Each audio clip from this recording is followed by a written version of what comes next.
رمضان رمضان رمضان يا حبيب. بسم الله الرحمن الرحيم. الحمد لله رب العالمين، ثم الصلاة والسلام على أشرف الأنبياء والمرسلين سيدنا ونبينا أبي القاسم محمد وعلى آله الطيبين الطاهرين المعصومين المظلومين. اما بعد، آج کی یہ رات غم کی وہ عظیم رات ہے کہ جس میں امیر المومنین وصی و خلیفۃ رسول رب العالمین مولا کائنات حضرت علی ابن ابی طالب علیہ السلام کے سر مبارک پر اشقى الاولین والآخرین ابن ملجم ملعون نے ضربت لگائی اور امام کے سر مبارک کو شگافتہ کر دیا۔ عین مسجد میں نماز کی حالت میں ایک نمازی کے اوپر حملہ، وہ بھی سجدے کی حالت میں، یہ ایسا خطرناک جرم ہے کہ جسے دنیا کا کوئی شریف انسان معاف نہیں کر سکتا، اور وہ بھی کسی اور کے اوپر ظلم نہیں بلکہ بعد پیغمبر جو افضل الناس تھا، جن کا درجہ، جن کا مرتبہ پوری کائنات میں حضور سرور کائنات حضرت محمد مصطفیٰ صلی اللہ علیہ وآلہ وسلم کے بعد سب سے بلند اور اعلیٰ تھا، اس امام معصوم اور امام رؤوف کے سر کے اوپر ضربت لگائی گئی اور اس کو شہید کیا گیا۔ بہرحال ماہ رمضان المبارک جیسے محترم مہینے کی حرمت کو بھی پامال کیا گیا، مسجد کی حرمت کو بھی پامال کیا گیا، اس کی بھی بہت احترامی ہوئی۔ ایک نمازی، ایک مسلمان، امام المتقین اور خلیفۃ المسلمین، جانشین پیغمبر، جس اعتبار سے بھی دیکھا جائے ہر ایک کی حرمت کو پامال کیا گیا ہے اور کسی کا احترام اس رات باقی نہیں رکھا گیا۔ آئیے پہلے دیکھتے ہیں کہ خود امیر المومنین کی ذات کیا ہے اور امیر المومنین کی عظمت کیا ہے۔ مولا کائنات فرماتے ہیں کہ انا اول من اسلم، خود ارشاد فرماتے ہیں کہ سب سے پہلے اسلام کا اعلان کرنے والا، حضور سرور کائنات کی تصدیق کرنے والا میں ہوں، یعنی سب سے پہلے مولا کائنات ایمان لائے اور پیغمبر پر گویا ایمان کا اعلان کیا، ورنہ ایمان تو پہلے ہی سے رکھتے تھے۔ اسی طریقے سے آپ نے ارشاد فرمایا انا اول من صلی مع النبی صلی اللہ علیہ وآلہ، میں وہ ہوں جس نے حضور ایک سرور کائنات کے ساتھ سب سے پہلے نماز ادا کی۔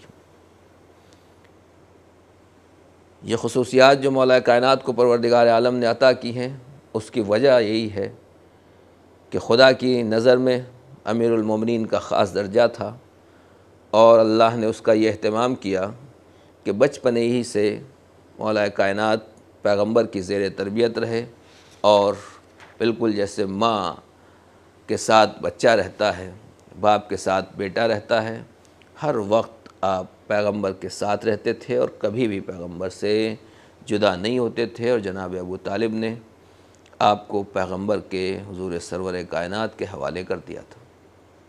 تو جب بچپنے سے اللہ تعالیٰ نے آپ کو حضور سرور کائنات صلی اللہ علیہ وآلہ وسلم کی کفالت میں دیا، تو اس اعتبار سے آپ کی تربیت بھی ہوئی، اور پیغمبر نے غدیر خم کے میدان میں اسی لیے ارشاد فرما دیا تھا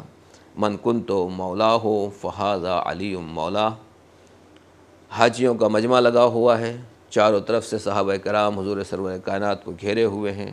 حج آخر کر کے آپ واپس تشریف لا رہے ہیں، اور آپ نے صاف طریقے سے کہا دیکھو تمہاری جان کے اوپر میں تم سے زیادہ اختیار رکھتا ہوں یا نہیں؟ کیا میں تمہاری جان کے اوپر، تمہارے نفس کے اوپر تم سے اولیٰ ہوں یا نہیں؟ سب نے کہا بلا یا رسول اللہ، اے اللہ کے رسول یقیناً آپ کو سب کچھ اختیار ہے، ہماری جان، مال، اولاد جو بھی آپ چاہتے ہیں وہ ہمارا نہیں ہے، در حقیقت آپ کا ہے۔ تو پیغمبر نے مولا کائنات کا ہاتھ بلند کر کے کہا من کنت مولا ہو فہذا علی مولا،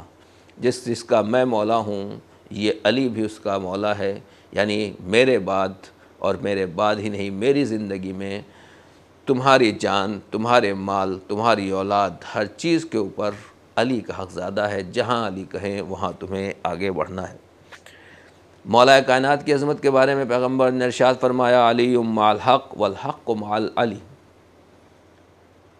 علی حق کے ساتھ ہیں اور حق علی کے ساتھ ہے،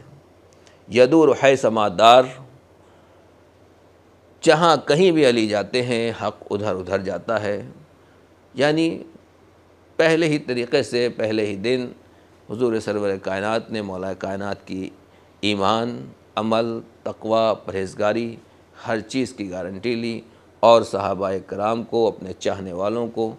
اور رہتی دنیا تک آنے والے مسلمانوں کو یہ بتا دیا کہ دیکھو علی کیا ہیں اور ان کی عظمت اور فضیلت کیا ہے۔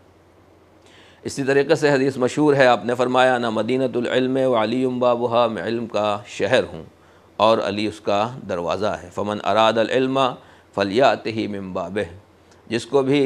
علم چاہیے وہ اگر مجھ تک آنا چاہتا ہے تو ڈائریکٹ آنے کی کوشش نہ کرے، وایا علی آئے، پہلے علی کے دروازے پر آئے، ان سے میرا علم ملے گا، کسی اور سے میرا علم نہیں ملے گا۔ اسی طریقے سے حضور سرور کائنات نے فرمایا اقضا امتی وعالم امتی بعدی علی، میری امت کے، مسلمانوں کے سب سے بڑے قاضی، وعالم امتی، اور میری امت کے سب سے بڑے عالم علی۔ یہ نہیں کہا کہ میرے صحابہ میں سب سے بڑے قاضی ہیں، یا میرے دوستوں میں میرے بعد جو لوگ باقی رہ جائیں گے ان میں سب سے زیادہ عالم ہیں، کہا امتی، یعنی پیغمبر حضور سرور کائنات کے بعد قیامت تک جو بھی امت پیغمبر میں شامل ہے، جتنے بڑے سے بڑا عالم بھی آ جائے، جتنے بڑے سے بڑا قاضی بھی آ جائے، وہ مولا کائنات کے سامنے چھوٹا ہی نظر آئے گا۔ اور اس کے ثبوت کے لیے آپ نہج البلاغہ اٹھا کر دیکھ سکتے ہیں، جو مولا کائنات کے کلام پر مشتمل کتاب ہے، اور واقعاً جس میں مولا کائنات کے ایک سے ایک عظیم الشان خطبے، اسی طریقے سے قضائے امیر المومنین، مولا کائنات نے جو اس زمانے میں 1400 سال پہلے فیصلے کیے، وہ فیصلوں کی کتاب بھی، ان کا مطالعہ بھی کیا جا سکتا ہے۔ پتہ چل جائے گا کہ آج تک جتنے عالم پیدا ہوئے ہیں سب مولا کے سامنے ایک خطبے کا جواب نہیں لا سکتے، ایک سطر کا جواب نہیں لا سکتے، چہ جائے کہ علم میں مولا کائنات کا مقابلہ کریں گے۔ ہو بھی کیسے سکتا ہے؟ مولا کائنات کی ذات وہ ہے کہ جن کو پروردگار کی طرف سے علم ملا ہے، جنہوں نے براہ راست حضور سرور کائنات سے علم حاصل کیا ہے، اور آپ نے خود فرمایا ہے کہ پیغمبر نے مجھے علم کے 1000 باب تعلیم فرمائے اور میں نے ہر باب سے 1000 باب اور کھول لی۔ یعنی مولا کائنات کے ہاں علم کا سلسلہ رکا نہیں، علم کا سلسلہ آگے بڑھ رہا ہے۔ لہٰذا یہ ذات امیر المومنین ہے، اتنی عظیم المرتبہ ذات جو پوری امت کا سب سے بڑا قاضی ہے، پوری امت کا سب سے بڑا عالم ہے، ہر وقت حق کے ساتھ ہے اور حق ان کے ساتھ ہے۔ ایسی شخصیت کو آج امت مسلمہ نے کھو دیا، اور ایسی شخصیت کے سر کے اوپر ضربت ماری گئی ہے۔ پیغمبر کے بعد مولا کائنات کا درجہ اور مولا کائنات کا امتحان بہت سخت ہوا۔ وہ خلافت، وہ درجہ جو غدیر خم کے میدان میں پیغمبر نے سب کے سامنے مولا کائنات کو دیا تھا، اس سے آپ کو محروم کر دیا گیا۔ لیکن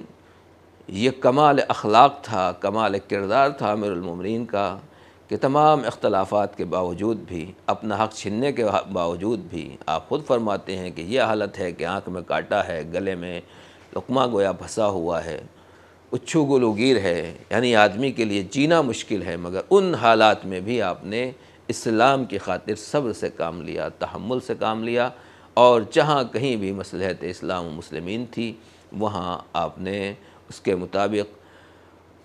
حکومت کو سہارا بھی دیا، صحیح مشورے بھی دیے، اور مسلمانوں کی خاطر اپنے حق سے آپ نے چشمپوشی بھی فرمائی۔ یعنی اتنی بڑی قربانی دینا کہ انسان اپنے حق سے پیچھے ہٹ جائے صرف اس لیے کہ اسلام باقی رہے، شریعت باقی رہے، قرآن باقی رہے، یہ صرف مولا کائنات کا جگر تھا، یہ آپ کا دل تھا، اور پیغمبر نے پہلے ہی آپ کو متوجہ کر دیا تھا، بتا بھی دیا تھا کہ دیکھو تمہارے ساتھ ایسے حالات آنے والے ہیں۔ اسی طریقے سے پیغمبر نے یہ بھی فرما دیا تھا کہ یا علی لولاک یا علی ما عرف المؤمنون بعدی، اے علی اگر تم نہ ہوتے تو میرے بعد کوئی بھی مومنین کو نہیں پہچان سکتا تھا۔ یعنی میرے بعد ایمان کی پہچان کرانے والا، مومنین کی پہچان کرانے والا اگر کوئی ہے تو وہ تمہاری ذات ہے۔ یعنی گویا پیغمبر نے یہ بھی واضح فرمایا کہ بعد پیغمبر حضور سرور کائنات کے بعد حالات اتنی تیزی کے ساتھ چینج ہوئے، تبدیل ہوئے کہ لوگ الٹے پاؤں کفر و ارتداد کی طرف پلٹ گئے، اپنے پرانے زمانے کی طرف پلٹ گئے، اور جو کلمہ شہادتین زبان پر جاری کیا تھا اس کو بھول گئے۔ نتیجہ یہ ہوا کہ پتہ ہی نہیں چل رہا تھا کہ کون واقعاً مسلمان ہے، کون منافق ہے، اور کون واقعاً مومن ہے۔ ایسے موقع پر خود صحیح کتابوں میں بھی اس طرح کی واضح روایات ہیں کہ جن میں یہ روایات آئی ہیں، علماء و مورخین نے لکھا ہے کہ پیغمبر کے بعد بہت سے لوگ الٹے پاؤں کفر و ارتداد کی طرف، جاہلیت کی طرف پلٹ گئے اور اسلام کو بھول گئے اور اسلام کے کلمے سے دور ہو گئے۔ تو ایسے ماحول میں کہ جہاں لوگ دین سے پھر رہے ہیں، ہر ایک اپنے ذاتی مفاد کی طرف آ رہا ہے، ہر ایک دولت، حکومت، مال اور نہ جانے کس کس کے لیے آگے بڑھ رہا ہے، ایسے موقع کے اوپر مومن کو پہچاننا یہ بڑا سخت کام تھا، اور اس کو پہچاننے کے لیے پیغمبر نے کہا کہ اے علی میرے بعد اگر تم نہ ہوتے تو مومن کا پہچاننا مشکل تھا۔ صاف بات ہے کہ مولا کائنات کی محبت کو آپ نے ایمان قرار دیا ہے، اور مولا کائنات کی دشمنی کو کفر اور نفاق قرار دیا ہے۔ تو جو لوگ بھی بعد پیغمبر مولا کی محبت رکھتے تھے وہ مومنین کی فہرست میں تھے، اور جنہوں نے کسی وجہ سے بھی مولا کائنات سے دشمنی کی، آپ کے خلاف رہے، آپ کو اذیت دی، آپ کو تکلیف دی، وہ بہرحال منافقین یا دشمنان خدا اور رسول کی فہرست میں چلے گئے، وہ ناصبین کی لسٹ میں اور ان کے ساتھ ہو گئے۔ نتیجہ یہ ہے کہ بہرحال اگر مومن کو پہچاننا ہے تو اس کا ایک ہی معیار ہے، وہ ہے محبت علی، جیسا کہ صحابہ کرام بھی کہتے ہیں کہ ہم اگر کسی کو پہچاننا چاہتے تھے تو یہی دیکھتے تھے کہ اس کے دل میں مولا کائنات کی محبت پائی جاتی ہے یا نہیں، اور وہ کون سا مسلمان ہو سکتا ہے جو امیر المومنین سے محبت نہ رکھتا ہو، مولا کائنات علیہ السلام سے محبت نہ رکھتا ہو۔ دنیا کے تمام مسلمان چاہے وہ کسی بھی مسلک سے ہوں یقیناً امیر المومنین کا احترام کرتے ہیں۔ جتنے بھی مسلک ہیں ہر طرح کے مسلک وہ امیر المومنین سے یقیناً محبت رکھتے ہیں، اور اگر کوئی محبت نہیں رکھتا، خدا نخواستہ ایسی باتیں کرتا ہے جس سے بغض امیر المومنین کی بو آتی ہے، تو پھر اسے مسلمان کہنا اور مومن کہنا بھی مشکل ہے۔ بہرحال یہ رات وہ غم کی رات ہے کہ اس رات کی صبح پر ابن ملجم نے ایسے ہی شخص کے سر کے اوپر ضربت ماری اور مولا کو امت سے جدا کر دیا۔ سر کے اوپر ضربت لگی تو آپ نے فرمایا فزت ورب الکعبہ، رب کعبہ کی قسم میں کامیاب ہو گیا۔ کسیرا میسر نشد ان سعادت، بے کعبہ ولادت بے مسجد شہادت، کسی کو یہ سعادت میسر نہیں ہوئی کہ جو کعبے میں پیدا ہوا ہو اور مسجد میں شہید ہوا ہو، سوائے مولا کائنات کے۔ سلام ہو امیر المومنین کے اوپر، جس دن وہ پیدا ہوئے، جس دن ان کے سر کے اوپر ضربت لگی اور جب وہ اس دنیا سے اٹھائے گئے۔ السلام علیکم ورحمۃ اللہ وبرکاتہ۔